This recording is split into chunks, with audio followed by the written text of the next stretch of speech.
Population interaction पढ़ रहे थे और पॉपुलेशन इंटरेक्शन में मैंने आपको एक चार्ट बनवाया था। उस चार्ट में हम लोगों ने स्पीशीज़ ए, स्पीशीज़ बी और इंटरेक्शन का टाइप ये हमने एक चार्ट बनाया था। तो उसमें आपको मैंने बताया था कि प्लस साइन लगा है यानी कि उस स्पीशीज़ को, क्योंकि हम लोग पॉपुलेशन इंटरेक्शन पढ़ रहे हैं, यानी कि एक साथ कई सारे पॉपुलेशन जब एक साथ रहती हैं तो उनमें से अगर हम किन्हीं दो स्पीशीज़ की बात करेंगे तो दो स्पीशीज़ जो होती हैं उनके बीच में इंटरेक्शन कैसे होता है, किन्हीं दो स्पीशीज़ के बीच में इंटरेक्शन कैसा होता है। तो दो स्पीशीज़ के बीच में जो इंटरेक्शन होता है उनमें से एक स्पीशीज़ को या तो फ़ायदा होता है और दूसरी स्पीशीज़ को नुकसान होता है, या फिर दोनों स्पीशीज़ को फ़ायदा होता है।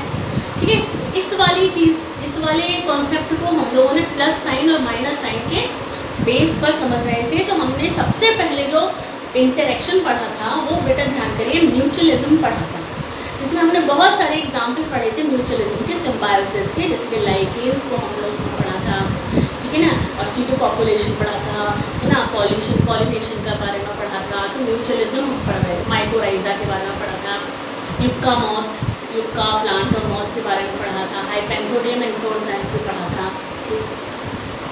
वहाँ पर म्यूचुअलिज्म में हमने स्पीशीज़ ए में भी प्लस लगाया था, स्पीशीज़ बी में भी प्लस लगाया था। फिर उसके बारे में मैंने आपको कल दो बताए थे, एक बार हम इसको यहाँ पर फिर से कर लेते हैं बेटा।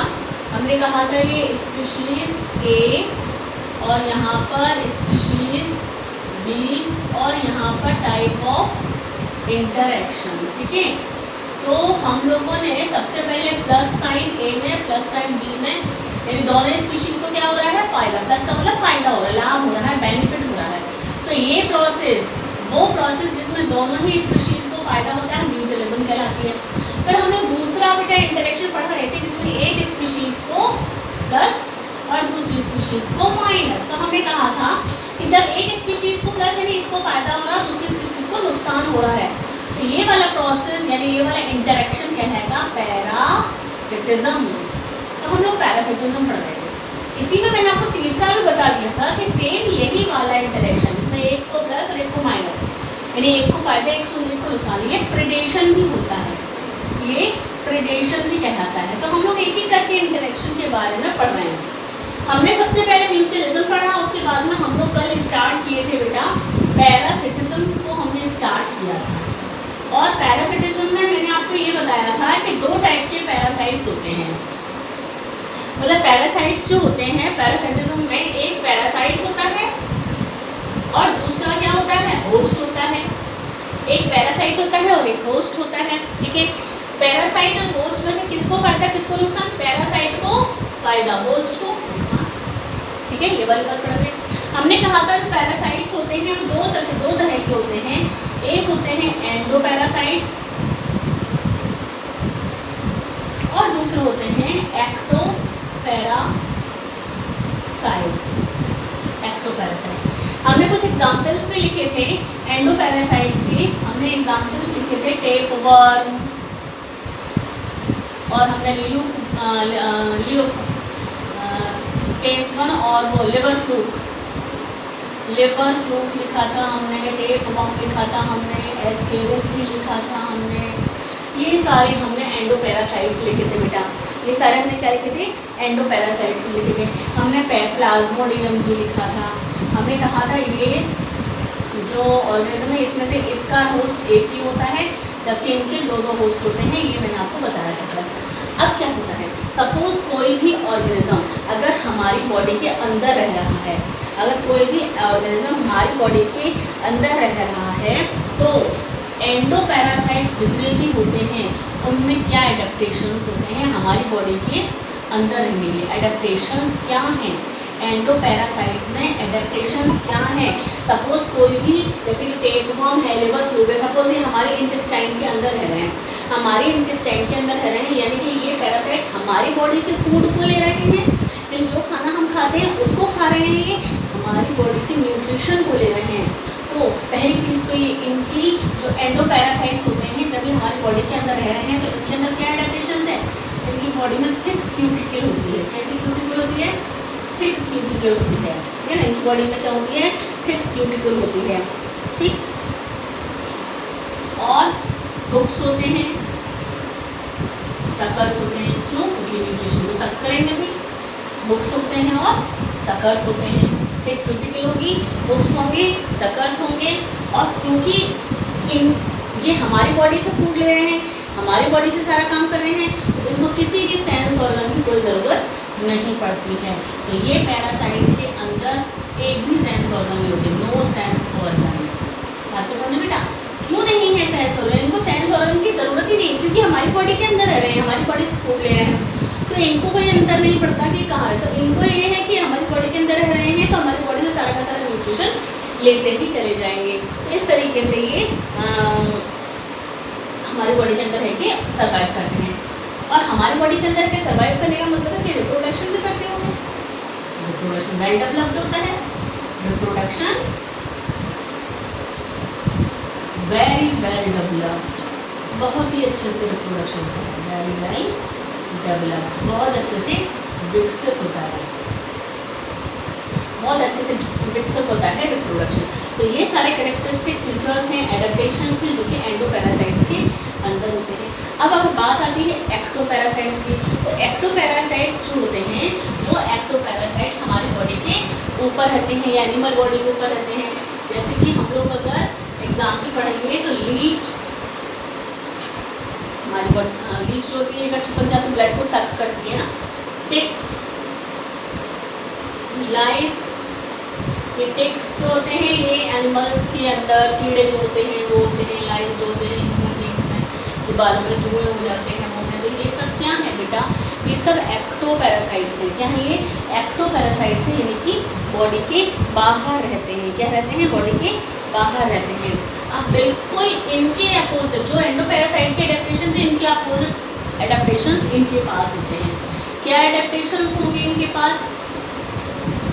क्या एडेप्टेशंस होंगे इनके पास? इनके पास थिक क्यूटिकल, इनको थिक क्यूटिकल की जरूरत ही नहीं है, तो इनके पास क्यूटिकल नहीं होती है या फिर लेस डेवलप होती है। ठीक है ना? तो इनके पास क्या होती है? थिक क्यूटिकल की कोई ज़रूरत नहीं है इनको, इसीलिए इनके पास में थिक क्यूटिकल नहीं होती है, यानी कि या तो पतली होगी या नहीं होती, नो क्यूटिकल। बॉडी के बाहर रह रहे हैं तो सारे सेंस ऑर्गन की ज़रूरत पड़ती है। Sense organs present, sense organs present होते हैं, है ना। और रिप्रोडक्शन तो होता ही है, इनमें रिप्रोडक्शन होता है, रिप्रोडक्शन प्रेजेंट होता है, रिप्रोडक्शन तो हो ही होगा, है ना। हुक्स और सकर्स की जरूरत नहीं रहती है, सकर्स एब्सेंट। अगर हम बात करते हैं फीमेल एनोफिलीज मॉस्किटो की, वो फीमेल एनोफिलीज मॉस्किटो हमारी बॉडी से ब्लड को सक करता है। तो हमारी बॉडी से उसने ब्लड को सक करा, लेकिन हम उस फीमेल मॉस्किटो को, फीमेल एनोफिलीज मॉस्किटो को पैरासाइट नहीं कह सकते हैं। आपको समझे ना? फीमेल एनोफिलीज मॉस्किटो जो है, फीमेल एनोफिलीज मॉस्किटो मच्छर जो है, फीमेल एनोफिलीज जो कि मलेरिया करता है, वो पैरासाइट नहीं है, वो पैरासाइट नहीं है। ठीक है ना? ये पैरासाइट नहीं है।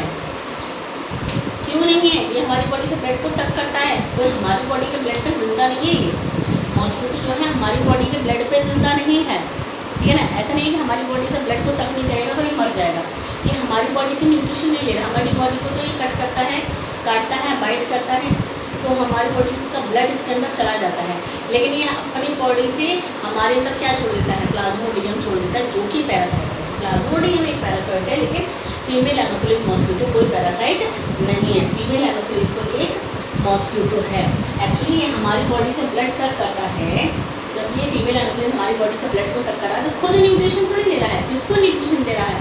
ये फीमेल एनोफिलीज मॉस्किटो प्लाज्मोडियम को हेल्प कर रहा है।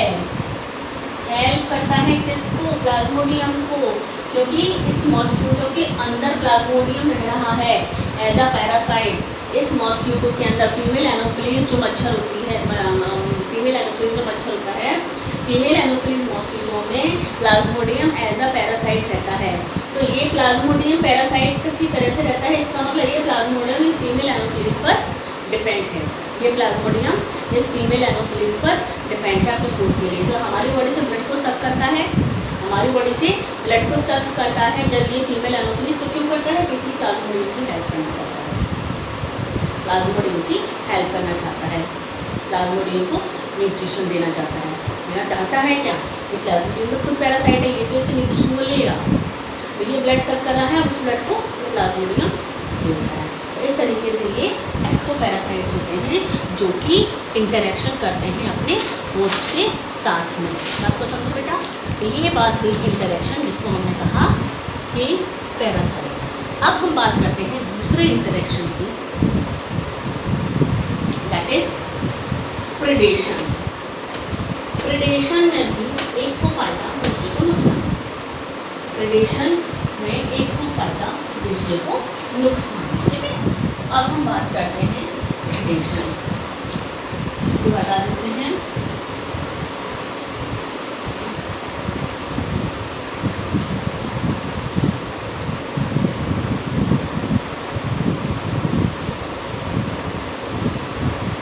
प्रेडेशन में दो ऑर्गेनिज्म कौन है? एक स्पीशीज तो प्रेडेटर कहलाती है और दूसरी कहलाती है प्रे। शिकारी और शिकार, शिकारी और शिकार। प्रेडेटर के दो मेन रोल होते हैं, दो मेन फंक्शन होते हैं इस इकोसिस्टम में। टू मेन रोल होते हैं किसमें? इकोसिस्टम में। प्रेडेटर जो है बहुत ही इम्पोर्टेंट रोल प्ले करता है इस इकोसिस्टम के अंदर। पहला रोल इसका क्या है? चैनल की तरह से काम करता है, एनर्जी फ्लो करता है, एनर्जी फ्लो में हेल्प करता है, चैनल की तरह से काम करता है। क्यों करता है ये मैं अभी आपको बताऊँ। तो पहला रोल हो गया कि एनर्जी फ्लो को करता है। जैसे कि अगर हम बात करते हैं किस तरीके से, जैसे हमने बात की कि कोई प्लांट है, उस प्लांट को किसने खाया? किसी हर्बीवोरस ने खाया। हर्बीवोरस का होता है शाकाहारी, प्लांट को हर्बीवोरस खाता है, हर्बीवोरस को कार्निवोरस खाता है, हर्बीवोरस को कार्निवोरस। यही कार्निवोरस तो क्या है? प्रेडेटर है, ये प्रेडेटर है।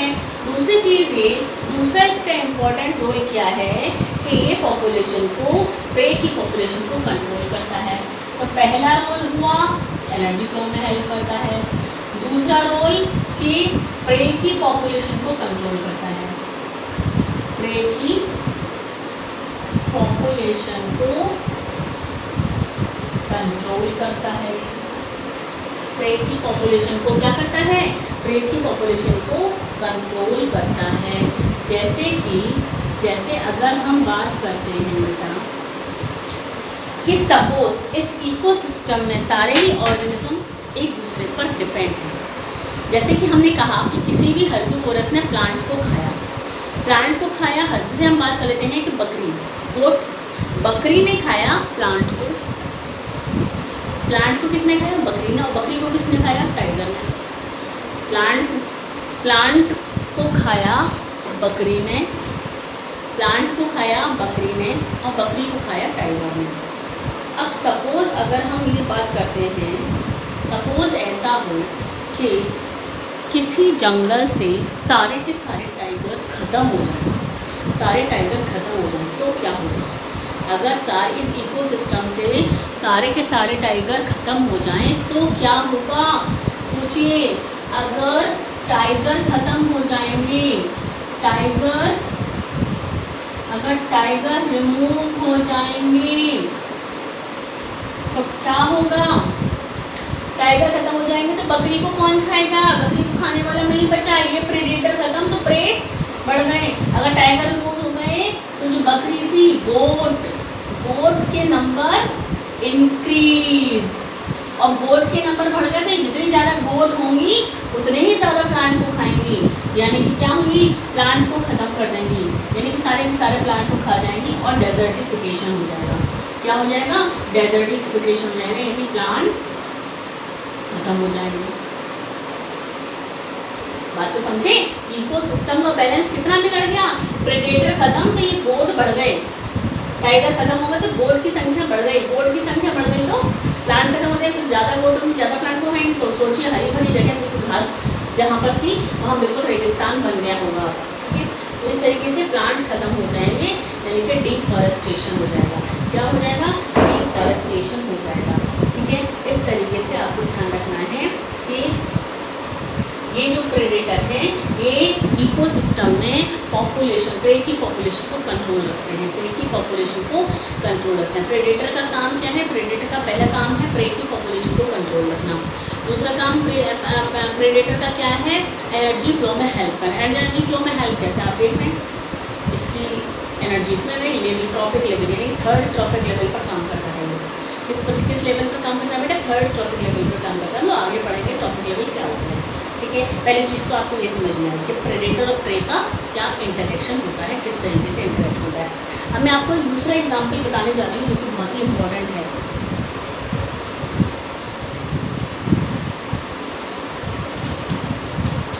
हम इसके एग्जाम्पल्स पढ़ने हैं जो पूछे जाते हैं। उदाहरण, सपोज कभी ऐसा हो कि प्रेडेटर कि प्रे तो है लेकिन प्रेडेटर नहीं है, प्रे है प्रेडेटर नहीं है, तो आपको मालूम है कि क्या होगा। अभी मैंने टाइगर का एग्जाम्पल लेकर बता दी। सेम ऐसा ही दूसरा एग्जाम्पल क्या है? 1920 में ऑस्ट्रेलिया में एक कैक्टस को इंट्रोड्यूस किया गया। कैक्टस जानते हैं सब लोग, कैक्टस को इंट्रोड्यूस किया यानी कि लगाया गया, कैक्टस को इंट्रोड्यूस किया गया। ऑस्ट्रेलिया में ये जो कैक्टस था ये एक्सोटिक स्पीशीज थी, एक्सोटिक स्पीशीज थी। ऑस्ट्रेलिया में ये जो कैक्टस को लगाया गया 1920 में, ये कैक्टस की स्पीशीज जो है ऑस्ट्रेलिया में नहीं मिलती है। ये कैक्टस कौन सा? इसका नाम था प्रिकली, क्या नाम था? प्रिकली पियर, प्रिकली पियर है क्या? इसका नाम था प्रिकली पियर। प्रिकली पियर कैक्टस को ऑस्ट्रेलिया में 1920 में इंट्रोड्यूस किया गया, जो कि एक्सोटिक स्पीशीज थी। एक्सोटिक स्पीशीज किसको कहते हैं? एक्सोटिक स्पीशीज उसको कहते हैं जो हमारे देश की नहीं है, कहीं बाहर से लाके हमारे देश में लगा दी गई है। एक्सोटिक स्पीशीज उसको कहते हैं। ये जो कैक्टस था बहुत तेज़ी से ग्रो करने लग गया। ये जो कैक्टस था प्रिकली पियर था, ये बहुत ही तेज़ी से ग्रो करने लग गया, लेकिन ये एक्सोटिक स्पीशीज थी जो कि बहुत तेज़ी से ग्रो करने लगी और इसका कोई प्रेडेटर वहाँ नहीं था। No predator, no predator. इस प्रिकली पियर का कोई प्रेडेटर नहीं था। कहाँ? ऑस्ट्रेलिया में। फिर तो बहुत दिक्कत थी। इस कैक्टस को कोई नहीं खाता था। जो कैक्टस इतनी तेज़ी से ग्रोथ करता चला जा रहा था, इतनी तेज़ी से इन्वेजन करता चला जाता है, इनका आक्रमण करता चला जाता है, ये समझ लो कुछ जगह पर हिलता ही चला जाता है। क्यों? क्योंकि इसको खाने वाला कोई नहीं था। बहुत ही तेज़ी से इसकी ग्रोथ होती चली जा रही थी। तो ऑस्ट्रेलिया में जब इस प्रिकली पियर नाम के कैक्टस को लगाया गया तो उसका कोई भी वहाँ पर प्रेडेटर नहीं था। No natural predator, no natural predator. Australia में कोई नेचुरल प्रेडेटर नहीं था। फिर क्या हुआ? फिर एक प्रेडेटर को वहाँ पर इंट्रोड्यूस किया गया जो सिर्फ और सिर्फ इस कैक्टस को खाता था। आप समझे? एक प्रेडेटर जो कि एक क्या थी? मौत। क्या थी वो? मौत थी। एक प्रेडेटर को ऐड किया गया, इसका नाम था कैक्टोब्लास्टोसिस कैक्टोरम। तो फिर क्या किया? एक प्रेडेटर को वहाँ पर इंट्रोड्यूस किया गया, एक प्रेडेटर को इंट्रोड्यूस किया गया। उस प्रेडेटर का नाम क्या था? वो थी एक मौत। कौन सी मौत? कैक्टोब्लास्टोसिस कैक्टोरम। कैक्टोब्लास्टोसिस कैक्टोब्लास्टोसिस कैक्टोरम, जो सिर्फ और सिर्फ ये मौत केवल कैक्टस यानी प्रिकली पियर को, केवल प्रिकली पियर को ही फीड करती थी, उसी को खाती थी केवल। तो आप देखिए बिना किसी प्रेडेटर के इस प्रिकली पियर ने कितना भयंकर कर रखा था कि पूरा का पूरा इन्वेजन कर रखा था वहाँ पर, क्योंकि ये एक्सोटिक स्पीशीज थी, वहाँ पर इंट्रोड्यूस कर दिया था। फिर इसको ख़त्म करने के लिए इस प्रेडेटर को ऐड किया गया जो कि मॉथ थी। मॉथ सिर्फ इसको खाती थी, तो इकोसिस्टम में बैलेंस बना रहा। आपको समझे, इसीलिए प्रेडेटर क्या करता है, पॉपुलेशन को चेक करता है। प्रेडेटर क्या करता है, पॉपुलेशन को चेक करता है, प्रे की पॉपुलेशन को चेक करता है। बात को समझे। तो आप देख रहे हैं कि किस तरीके से प्रेडेटर और प्रे का रोल है, प्रेडेटर और प्रे का किस तरीके से इंटरेक्शन होता है, यानी कि ये दोनों का, प्रेडेटर और प्रे दोनों का इंटरेक्शन, इसमें से किसको फ़ायदा हो रहा है और किसको नुकसान हो रहा है। इसको फ़ायदा हो रहा है और इसको नुकसान हो रहा है। प्रेडेटर को फ़ायदा हो रहा है, प्रे को नुकसान हो रहा है, लेकिन इकोसिस्टम को फ़ायदा हो रहा है। ठीक है। और एक चीज़ याद रखिएगा, प्रेडेटर इकोसिस्टम में, प्रेडेटर इकोसिस्टम में स्पीशीज डाइवर्सिटी को मेंटेन करता है।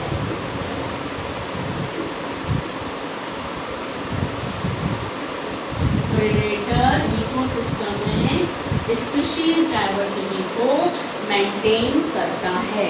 ठीक है, ठीक है बेटा।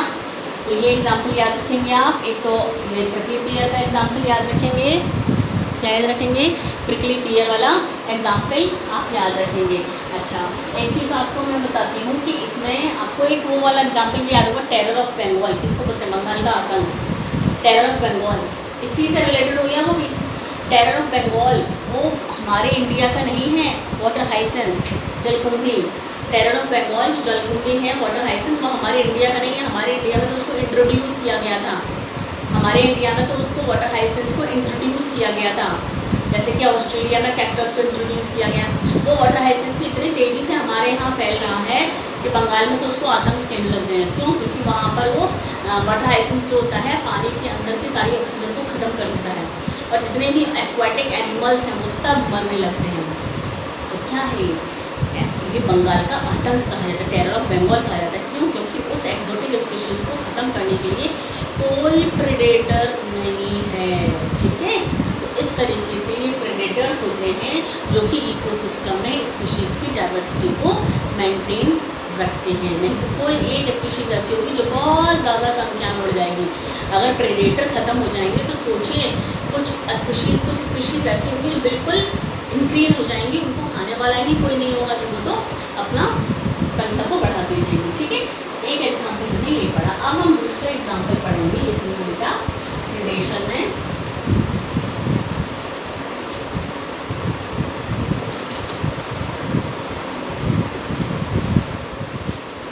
अब अगर हम बात करते हैं कि प्रेडेटर जो है प्रे को खाता है, तो भाई प्रे जो है, प्रे अपने आप को यानी कि स्वयं को, प्रे स्वयं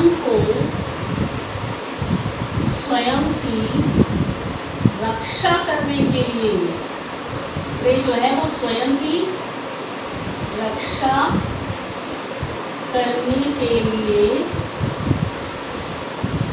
कुछ एडेप्टेशंस कर लेते हैं। अपने अंदर कुछ एडेप्टेशंस करते हैं। प्रे जो है स्वयं की रक्षा करने के लिए कुछ एडेप्टेशंस करते हैं, और वो एडेप्टेशंस जो हैं वो कौन से एडेप्टेशंस हैं, वो दो एडेप्टेशंस, दो मेथड्स होते हैं। क्या? एक है मिमिक्री और दूसरा है कैमोफ्लेज। मिमिक्री यानी रंग बदलना,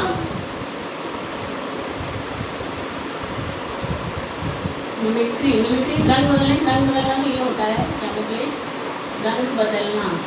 मिमिक्री, मिमिक्री आप लोगों ने सुनी होगी, किसी दूसरे की एक्टिंग करना, किसी दूसरे के जैसा बनना। तो मिमिक्री का मतलब क्या होता है? कॉपिंग ऑफ सम अदर, किसी दूसरे की नकल करना, किसी दूसरे की नकल करना, मिमिक्री कहते हैं उसको, जानते हैं ना आप लोग। तो आप देखिए प्रे जो है वो मिमिक्री करने लगता है, प्रे जो है वो अपने रंग को बदलने लगता है। तो कैमोफ्लेज क्या है? पहले कैमोफ्लेज को समझ लेते हैं। कैमोफ्लेज क्या है? कुछ बीटल्स होते हैं, सपोज हम बीटल्स की बात करते हैं। बीटल्स अगर घास में जाएंगे तो या किसी पत्ती पर बैठेंगे या किसी टहनी पर बैठेंगे तो टहनी के जैसा रंग बना लेंगे, टहनी के जैसे रंग बना लेंगे, घुस जाएंगे टहनी पर बैठेंगे, टहनी के जैसे रंग का हो जाएगा। तो टहनी पर वो बीटल बैठा है तो दिखाई देगा नहीं। घास में और घास जैसे रंग का बन जाएगा, ठीक है। अपना रंग बदल देता है और रंग को बदलने से वो उस जगह पर छुप जाता है। रंग को बदलने से वो जिस जगह पर रहता है उस जगह के अनुसार रंग बदल देता है और उस जगह पर छुप जाता है, जिससे कि प्रेडेटर को वो दिखाई नहीं देता है। प्रेडेटर को वो दिखाई नहीं देगा तो बच जाएगा। कैमोफ्लेज अपने आप को बचाने के लिए ये सब किया जाता है।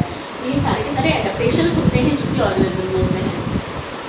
मिमिक्री जो होता है, मिमिक्री का मतलब होता है किसी दूसरे की नकल करना। मिमिक्री का मतलब होता है किसी दूसरे की नकल करना। यानी कि सपोज अगर कोई एनिमल है जो कोई नुकसान नहीं पहुंचाता है, कोई एक एनिमल है, कोई किसी भी एनिमल की बात कर लेंगे, कोई एक एनिमल है वो किसी भी चीज़, किसी को भी नुकसान नहीं पहुंचाता है।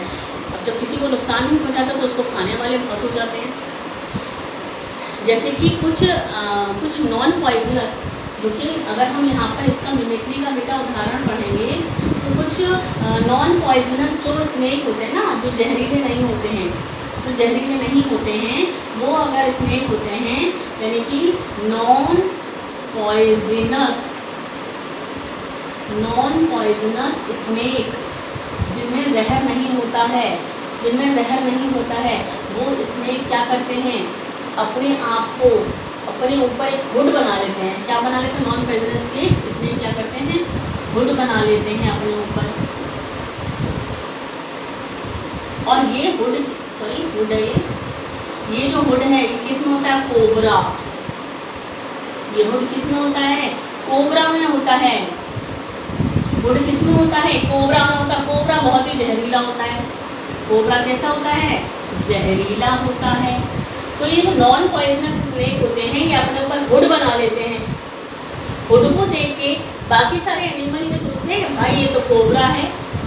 कोबरा नहीं है, नॉन पॉइजनस स्नेक्स हैं। कुछ नॉन पॉइजनस जो कि जहरीले नहीं होते हैं, जो कि विषैले नहीं हैं। वो स्नेक, वो सांप जो कि विषैले नहीं हैं, जिनके अंदर विष नहीं है, जिनके अंदर पॉइजन नहीं है, वो नॉन पॉइजनस स्नेक ये सोचते हैं कि भाई हमें कोई दूसरा एनिमल ना खा जाए, तो वो अपने ऊपर कोबरा के जैसा हुड बना लेते हैं। कोबरा के ऊपर हुड होता है और कोबरा आपको मालूम बहुत ही जहरीला होता है, बहुत ही विषैला होता है। हुड को देखकर बाकी सारे एनिमल खा जाते हैं कि भाई ये तो कोबरा है, इसे दूर भागो, और उसकी रक्षा। तो इस तरीके से ये मिमिक्री हो गई। क्या हो गई ये? मिमिक्री। इसको क्या कहेंगे बेटा? इसको कहेंगे मिमिक्री। क्या कहेंगे बेटा? इसको मिमिक्री कहेंगे। तो ये मिमिक्री का एक एग्जाम्पल हो गया। सेम इसी तरीके से मैं आपको एक एग्जाम्पल और बताती हूँ।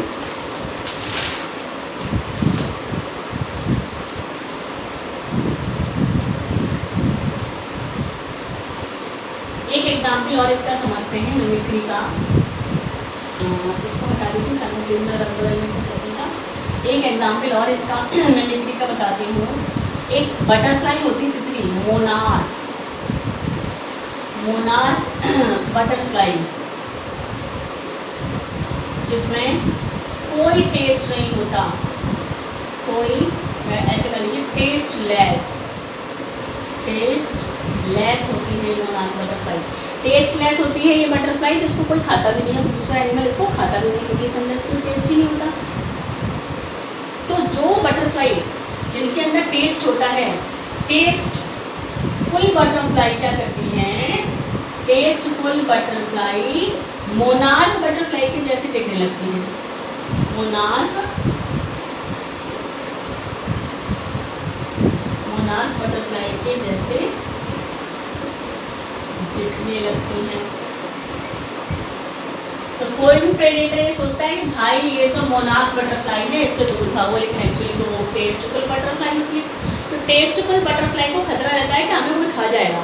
तो वो टेस्टफुल बटरफ्लाई क्या करती हैं, अपने आप को इस तरीके के कलर का कर लेती हैं जैसा कि मोनार्क बटरफ्लाई का कलर होता है। तो मोनार्क बटरफ्लाई का कलर कुछ अलग सा होता है, ब्राउन सा होता है। ये टेस्टफुल बटरफ्लाई बहुत सुंदर सी होती है देखने में। तो ये अपने आप को बिल्कुल टेस्टफुल बटरफ्लाई बिल्कुल अपने आप को मोनार्क बटरफ्लाई के जैसा कर लेती हैं, जिससे कि दूसरा ऑर्गेनिज्म को प्रेडेटर ये सोचता है कि भाई ये तो मोनार्क बटरफ्लाई है, इससे दूर रहो। तो टेस्टफुल बटरफ्लाई अपने आप को क्या कर रही हैं, टेस्टफुल बटरफ्लाई अपने आप को बचा रही हैं, अपने अंदर ये एडेप्टेशंस को कर रही हैं। तो देखिए मोनार्क बटरफ्लाई ने इस तरीके का एडेप्टेशन कर लिया। ठीक है, तो ये हमने देखा कि कोई भी प्रे और प्रेडेटर किस तरीके से इंटरेक्शन करते हैं। ये एग्जाम्पल्स याद रखने हैं बेटा, मिमिक्री वाला एग्जाम्पल ये याद रखना है, मोनार्क बटरफ्लाई वाला एग्जाम्पल याद रखना है आपको, ऑस्ट्रेलिया में प्रिकली पियर वाला एग्जाम्पल याद रखना है। क्वेश्चन यहाँ से बनते हैं एग्जाम्पल से, है ना बेटा। इकोलॉजी में हमें एनसीईआरटी के एग्जाम्पल्स पर ही ध्यान देना है। मैं आपको एनसीईआरटी के एग्जाम्पल्स पढ़ाऊंगी। तो आज हमने ये प्रेडेशन का एक इंटरेक्शन और ख़त्म किया है, प्रेडेशन को समझा है कि प्रेडेशन क्या है, इसमें प्रे और प्रेडेशन का, प्रे और प्रेडेटर का किस तरीके से इंटरेक्शन होता है। ठीक है, तो नेक्स्ट लेक्चर में हम लोग दूसरे टाइप का इंटरेक्शन पढ़ेंगे। ठीक है बेटा।